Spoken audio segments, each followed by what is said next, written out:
नमस्कार बच्चों, मैं आपकी हिंदी की अध्यापिका ऋतुपर्णा। आज कक्षा 9वीं का काव्य खंड का पहला पाठ, जिसका नाम साखियाँ और शब्द है, और इसके लेखक या कवि जो हैं वो कबीरदास जी हैं। सबसे पहले मैं आपका परिचय कबीरदास जी से करा दूं, इनके बारे में आपको कुछ बता दूं कि कबीरदास जी जो हैं वो भक्तिकालीन निर्गुण संत काव्य धारा के सर्वश्रेष्ठ कवि थे। ये एक महान कवि, भक्त और सच्चे समाज सुधारक थे। एक जनश्रुति के आधार पर इनका जन्म सन 1398 ईस्वी में काशी नामक स्थान पर माना जाता है। लोगों का कहना है कि इनका जन्म एक विधवा ब्राह्मणी के गर्भ से हुआ था, जिसने लोक लाज के कारण इनका त्याग कर दिया था और काशी के लहर तारा नामक तालाब के किनारे इन्हें छोड़ गई थी। यहाँ से नीरू और नीमा नामक जुलाहा दंपति ने इनको प्राप्त किया और इनका पालन पोषण किया। नीरू और नीमा ने इनका नामकरण कबीर किया था, और जिसका अर्थ होता है महान। वस्तुतः कबीर ने अपने कार्यों से अपने नाम को सार्थक किया। बड़े होने पर इनका विवाह लोई नामक युवती से हुआ, जिससे इन्हें कमाल और कमाली नामक पुत्र और पुत्री प्राप्त हुए। कबीरदास जी अनपढ़ होने के साथ साथ मस्त मौला, अक्खड़, निर्भीक, विरोधी और क्रांतिकारी तथा समाज सुधारक थे। इन्होंने अपना गुरु श्री रामानंद जी को बनाया। उनसे जो है इन्होंने राम नाम का मंत्र लिया। इनके स्वाभिमानी और अक्खड़ स्वभाव के कारण तत्कालीन लोदी शासक सिकंदर लोदी ने इनके ऊपर अनेक प्रकार से अत्याचार किए, लेकिन ये इनकी परवाह न करते हुए अपनी वाणी द्वारा हिंदू मुसलमान एकता पर बल देते रहे। सन 1518 ईस्वी में इस महान संत कवि का जो है बनारस के समीप मगहर नामक स्थान पर देहांत हो गया, और कबीर चौरा नामक स्थान पर इनकी समाधि बनाई गई है। इन्होंने कुछ जो रचनाएं लिखी हैं, उनका जो प्रमाण जो है वो बीजक में है। ये अनपढ़ थे इसलिए लिख नहीं पाते थे, लेकिन जिन्होंने इनके शब्द और साखियाँ जो हैं वो सुनी हैं, उनको अंकित किया पुस्तक में, और उस पुस्तक का नाम जो है बीजक रखा गया। इस बीजक के 3 भाग हैं, जिसको हम साखी, शबद और रामायणी इन 3 नाम से जानते हैं। इनकी जो भाषा शैली थी वो जन भाषा शैली कही गई है। इसमें अवधी, ब्रज, खड़ी बोली, पूर्वी हिंदी, अरबी, फारसी, राजस्थानी, पंजाबी अनेक भाषाओं के शब्दों का मिश्रण है। इनकी भाषा को सुदुक्कड़ी और खिचड़ी भाषा भी कहा जाता है। इन्होंने अपनी रचनाओं में साखी, दोहा और चौपाई शैली में अपनी वाणी प्रस्तुत की है। इन्होंने जो है उपमा, अनुप्रास, यमक, श्लेष, उत्प्रेक्षा, रूपक आदि अलंकारों का सफल प्रयोग किया है। सफल प्रयोग किया है और लाक्षणिक और प्रतीकात्मक शब्दावली का प्रयोग किया है। उनकी भाषा में रस है, परंतु वह अन्य रसों के अभाव में इनकी भाषा में नहीं है। हालांकि ये अनपढ़ कवि थे, पर इन्होंने अपना जो सारा काव्य केवल उच्चरित किया था, परंतु भाषा पर इसका ज़बरदस्त अधिकार था। इसलिए हजारी प्रसाद द्विवेदी जो हैं, इनको भाषा के डिक्टेटर भी इनको कहते थे। अब शुरू करते हैं पाठ, जो कि कबीरदास की जो सबसे पहले हैं हम जो हमारे पाठ में संकलित है कबीरदास की साखियाँ, उसके बारे में मैं आपको बता दूं या पढ़ा दूं जो भी इसमें है। देखिए, सबसे पहले हम जो साखियाँ हैं उसमें साखियों में जो कबीरदास जी हैं, इन्होंने बताया है कि हृदय रूपी मानसरोवर भक्ति रूपी जल से भरा है। इसमें आत्मा रूपी हंस क्रीड़ा कर रही है, और मुक्त भाव से मोतियों को चुगते हुए वे हंस अब उड़कर कहीं अन्यत्र नहीं जाना चाहते। और जो दूसरी साखी है उसमें कबीरदास जी ने कहा है कि सच्चे ईश्वर भक्त को ढूंढने का वर्णन करते हुए वे कहते हैं कि जिस दिन सच्चे ईश्वर को सच्चा भक्त ईश्वर मिल जाता है, उस दिन समस्त बुराइयां अच्छाइयों का रूप धारण कर लेती हैं। ईश्वर भक्ति को सच्चा ईश्वर भक्त मिल जाता है। और तीसरी साखी जो है उसमें कहा है कि कबीर ने कुत्ते रूपी अज्ञानी संसार को की परवाह न करते हुए सहज भाव से मनुष्य को ज्ञान रूपी हाथी की सवारी करने को कहा है। और चौथी साखी में इन्होंने कबीरदास ने पक्ष विपक्ष आदि को भुलाकर निष्पक्ष भाव से हरि का भजन करने वाले को ही सच्चा संत कहा है। पांचवी जो साखी है उसमें कबीरदास जी ने हिंदू और मुसलमान दोनों को राम और खुदा के हेर फेर में ना पढ़कर सच्चे मन से ईश्वर का स्मरण करने की प्रेरणा दी है। जो छठी साखी है इसमें कबीरदास जी ने कहा है कि सांप्रदायिक दुर्भाव को छोड़ने से साधक के लिए काबा काशी बन जाती है, राम रहीम बन जाता है। और जो इनकी अंतिम साखी है उसमें कबीर ने ऊंचे कुल में जन्म लेकर निंदनीय कर्म करने वाले की तुलना स्वर्ण कलश में भरे हुई मदिरा से करते हुए उसे सज्जन निंदा का पात्र बताया है। अब व्याख्या करते हैं पहली साखी की। तो पहली साखी में बताया है कि देखिए इसकी व्याख्या, मान सरोवर सुभर जल हंसा केली कराही, मुक्ता फल मुक्ता चुगे अब उड़ी अनत न जाही। मानसरोवर जो है एक प्राकृतिक झील है जो कि जब हम केदारनाथ उधर अमरनाथ की यात्रा करने के जाते हैं तो वहाँ पर मानसरोवर झील बीच में पड़ती है और वो प्राकृतिक झील है, उसका पानी कभी ख़त्म नहीं होता और हमेशा भरा रहता है। तो यहाँ पर मनुष्य के हृदय को जो है मानसरोवर झील के समान जो है कवि ने यहाँ पर बताया है, कबीरदास जी ने। और हंसा मीन्स हंस, केली कराही खेल रहे हैं, क्रीड़ाएं कर रहे हैं, कि मान सरोवर सुभर जल हंसा केली कराही। कबीरदास जी कहते हैं कि हृदय रूपी मानसरोवर झील में भक्ति रूपी जो है जल पूरी तरह से भरा हुआ है और उसमें आत्मा रूपी हंस जो है क्रीड़ाएं कर रहे हैं। यहाँ पर हंस जो है आत्मा रूपी हंस है जो भगवान की भक्ति रूपी जिसमें जल भरा हुआ है। और वो जो मानसरोवर जो झील है उस मनुष्य के हृदय को मानसरोवर झील बताया है और उसमें जो भगवान के लिए भक्ति है उसको जल बताया है और जो आत्मा जो है उसको हंस के समान बताया है। और कहा है कि हृदय रूपी सरोवर में भक्ति रूपी जल पूरी तरह से भरा हुआ है और उसमें आत्मा रूपी हंस जो है क्रीड़ाएं कर रहे हैं। मुक्ता फल मुक्ता चुगई अब उड़ी अनत न जाही। मुक्ता फल यानी कि जो है मोती, मुक्ता फल मीन्स मोती, मुक्ता चुगे मुक्ति भाव से, मुक्त भाव से उसको मुक्ति पाना चाहते हैं। अब उड़ी अनत न जाही और अब जो है इसको छोड़कर वे कहीं भी जाना नहीं चाहते। यहाँ पर जो है मुक्ता फल जो है इसने कबीरदास जी ने कहा है कि जो आत्मा रूपी जो हंस है वो मुक्ति रूपी मोती को चुगते हैं। यानी कि जब भगवान की भक्ति लोगों के मन में आ जाती है तो वो जो है जो आत्मा रूपी जो हंस है वो मुक्ति रूपी मोती को चुगता है और अब इस मुक्ति रूपी मोती को चुगने के बाद तो वो अब कहीं भी उड़ना नहीं चाहता, कहीं जाना नहीं चाहता।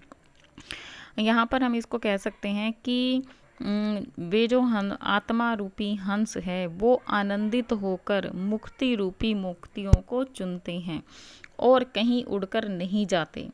इसका भाव यह है कि जो साधक है वो परमात्मा के नाम में डूब जाता है और वह सांसारिक विषय वासनाओं को त्याग कर भक्ति भाव में ही लीन रहना चाहता है क्योंकि उसे ईश्वर की भक्ति से ही परम आनंद की प्राप्ति होती है।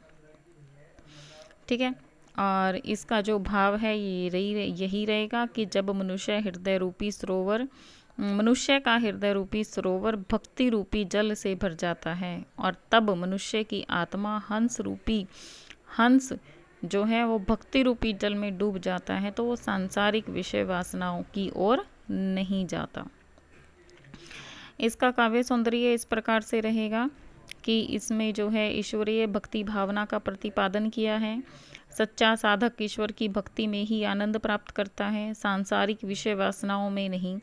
और इसमें इस छंद में कवि ने सुदुक्कड़ी भाषा का प्रयोग किया है और भाषा प्रसाद गुण सरल प्रसाद गुण युक्त सरल और सहज भाषा का प्रयोग हुआ है और लाक्षणिक और प्रतीकात्मक शब्दावली का प्रयोग हुआ है। इसमें दोहा है, दोहा छंद है और शांत रस का प्रयोग हुआ है। ठीक है। दूसरा देखिए, प्रेमी ढूंढत मैं फिरो, प्रेमी ना मिलियो कोई। प्रेमी को प्रेमी मिले, आनंद सब विष अमृत होई। देखिए, प्रेमी ढूंढत मैं फिरो, प्रेमी ना मिलियो कोई। प्रेमी को प्रेमी मिले, सब विष अमृत होई। यहाँ पर जो है प्रेमी, ये जो ईश्वर से प्रेम करने वाला जो है, उसके बारे में बताया गया है कि ईश्वर से प्रेम करने वाला अर्थात ईश्वर का सच्चा भक्त जब अपने ही जैसा कोई सच्चा भक्त जो है वो ढूंढ रहा है। कबीरदास जी ये कहते हैं कि वे ईश्वर से प्रेम करने वाले जो सच्चे ईश्वर भक्त जो को खोजते फिर रहे हैं, यानी कि कबीरदास जी हैं वो भगवान से सच्चा प्रेम करते हैं, सच्ची भक्ति करते हैं और वो पूरे संसार में अपने जैसा ही कोई भक्त या फिर भगवान को प्रेम करने वाला भक्त ढूंढ रहे हैं। प्रेमी ना मिलिया कोई, लेकिन उनको कोई भी ऐसा सच्चा ईश्वर भक्त नहीं मिल रहा है। प्रेमी को प्रेमी मिले। अब वो कहते हैं कि जिस दिन एक सच्चे ईश्वर भक्त को सच्चा ईश्वर भक्त मिल जाता है, उस दिन संसार की सभी वासनाएं जो हैं वो उनका जो अस्तित्व है वो सभी समाप्त हो जाता है। सब विष अमृत होए, यानी कि सच्चे जो विचार हैं, बुरे विचार जो हैं, सारा विष यानी कि यहाँ पर जो विषय वासनाएं हैं, बुरे विचार हैं, वो सब जो हैं वो समाप्त हो जाते हैं और उनके मन में जो है वो अमृत भर जाता है। यानी कि सब विष अमृत होए, पूरी वासनाएं जो हैं, बुरे विचार जो हैं वो समाप्त होकर अमृत में बदल जाते हैं। कवि के कहने का भाव यह है कि ईश्वर का सच्चा भक्त हमेशा अपने भक्तों के साथ संगति करना चाहता है और जब उसके उद्देश्य की पूर्ति होती है तब वह विषय वासनाओं से विरक्त हो जाता है। अब इसका जो है सौंदर्य इस प्रकार से रहेगा कि इसमें जो है परमात्मा के सच्चे भक्त को प्रेमी कहा गया है और वह ईश्वर का जो प्रेमी है वो दूसरे ईश्वर प्रेमी को पा ही लेता है। तब उस सारी जो विषय वासनाएं हैं वो उनके अंदर से समाप्त हो जाती हैं। और इसमें दोहा छंद का प्रयोग किया गया है, सुदुक्कड़ी भाषा का प्रयोग किया गया है, प्रसाद गुण है, सहज और सरल भाषा है और इसमें आत्मकथात्मक शैली और दोहे और शांत रस का प्रयोग हुआ। अब देखिए तीसरी साखी। हस्ती चढ़िए ज्ञान को सहज दुलीचा डारी, स्वान रूप संसार है भूखंदे झकमारी। यहाँ पर जो कवि हैं वो ये कहते हैं कि कबीरदास जी ने कहा है कि हे मनुष्य, तुम ज्ञान रूपी हाथी पर सहज भाव से कालीन डालकर सवार हो जाओ, यानी कि निरंतर आगे बढ़ते रहो। यह संसार जो है कुत्ते के समान है जो व्यर्थ में ही भौंकता रहता है।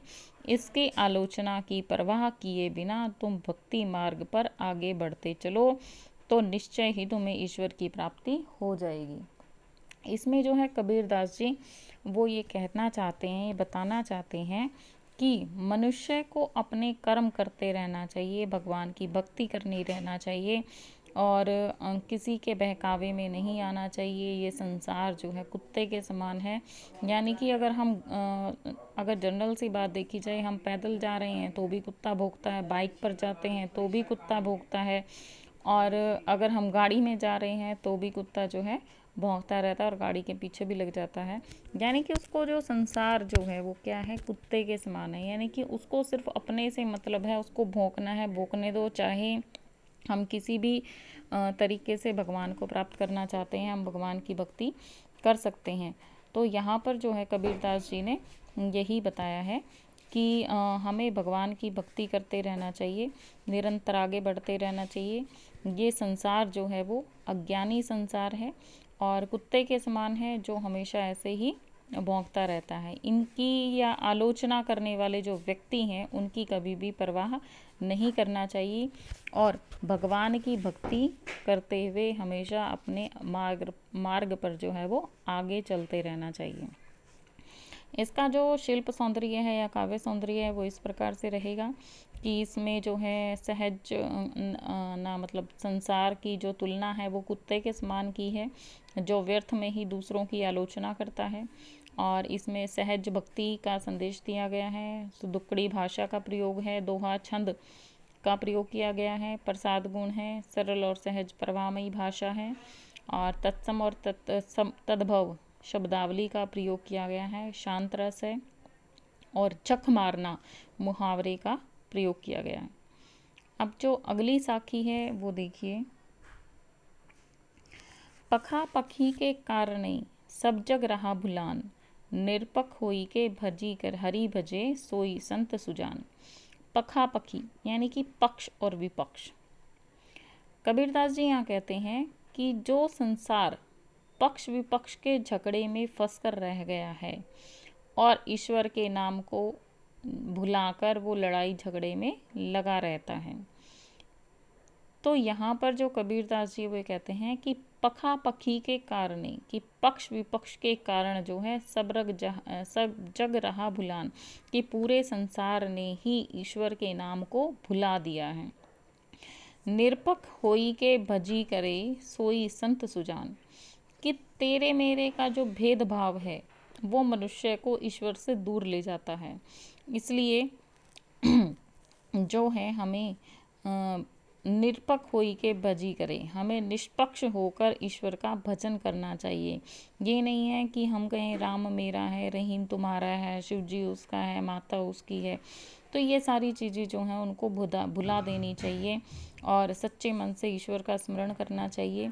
और जो वही व्यक्ति जो है वो बुद्धिमान और ज्ञानी संत कहलाता है जो पक्ष विपक्ष में ना पढ़कर भगवान की सच्चे मन से आराधना करता है। कहने का अर्थ यहाँ पर ये है कि संसार के जो सामान्य लोग होते हैं वो ईश्वर के सच्चे स्वरूप को नहीं समझ पाते और पक्ष और विपक्ष की लड़ाई झगड़े के बीच में जो है उलझे रहते हैं। और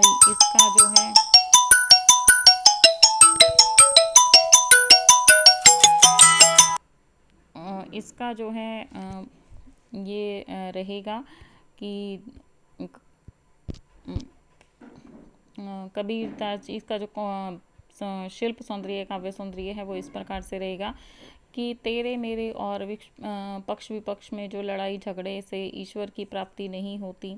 सच्चा संत वही होता है जो आपसी भेदभाव को भुलाकर परमात्मा की भक्ति करता है। और इसमें दोहा छंद है, सुदुक्कड़ी भाषा का प्रयोग किया गया है, प्रसाद गुण है, सहज और सरल भाषा का प्रयोग हुआ है, तत्सम और तद्भव शब्दावली का प्रयोग है और इसमें दोहा छंद है और शांत रस का प्रयोग किया गया है। ठीक है। इसका जो पांचवा है जो साखी है उसका जो है पांचवी साखी देखिए। हिंदू मुआ राम कही मुसलमान खुदाई, कहे कबीर सो जीवता दो जो दोनों के निकट न जाई। इसमें जो है कबीरदास जी कहते हैं कि हिंदू मुआ मीन्स मर गया, कि हिंदू मुआ राम कही कि जो हिंदू लोग हैं वो ईश्वर को समझ पाए हैं, ना तो हिंदू ईश्वर को समझ पाया है और ना ही मुसलमान। यानी कि वो कहते हैं कि हिंदू जो लोग हैं वो राम नाम का लेकर जो है राम राम कहते कहते मर गए और मुसलमान जो है वो खुदा खुदा यानी कि अल्लाह अल्लाह कहते कहते मर गए। लेकिन इस संसार में वही व्यक्ति जीवित है, कहे कबीर सो जीवता यानी कि कबीरदास जी कहते हैं कि वही व्यक्ति जीवित है जो इन दोनों संप्रदायों के द्वारा फैलाए गए धोखे में नहीं फंसता और राम और अल्लाह को छोड़कर हृदय में बसने वाले ईश्वर की भक्ति करता है। भाव यह है कि मनुष्य को सांप्रदायिक दुराग्रह से बचकर ही ईश्वर की भक्ति करनी चाहिए। और इसका जो काव्य सौंदर्य है या शिल्प सौंदर्य है वो इस प्रकार से मतलब औरों के जैसा ही सेम रहेगा कि इसमें जो है सुदुक्कड़ी भाषा का प्रयोग है, प्रसाद गुण है और सरल और संयुक्त भाषा है, तत्सम शब्दावली है, दोहा छंद है, शांत रस है। और इसमें जो है ईश्वर प्रत्येक प्राणी के हृदय में निवास करता है, तो उसे उसी की भक्ति करनी चाहिए। और ईश्वर राम और अल्लाह के नामों में छिपा हुआ नहीं है। सच्चे मन से भक्ति करने वाले पर इसका कोई भी प्रभाव नहीं पड़ता। Thank you.